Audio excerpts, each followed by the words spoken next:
Hello sa mga awesome bangers ng ating araw-araw na ulam. Sinabawang pork na naman tayo with taba-ching-ching. Nakita nyo yan? Sarap. And buto-buto. So, masarap ito. Ang sarap ng lasa pala ng may celery stock. Ayan. Medyo manamis-namis pala ang kanyang effect.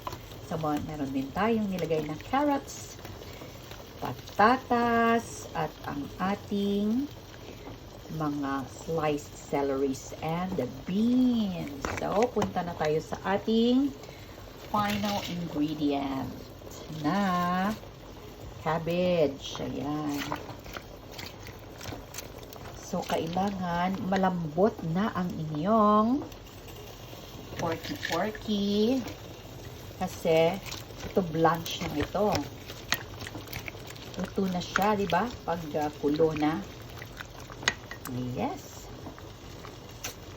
Tips nito para maging masyadong malasa ang inyong pork.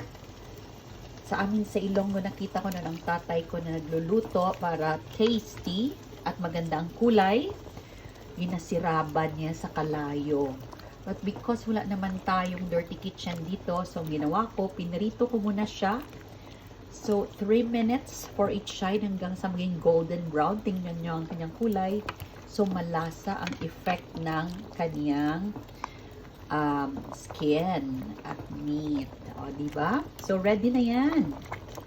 Okay, higop-higop na naman tayo.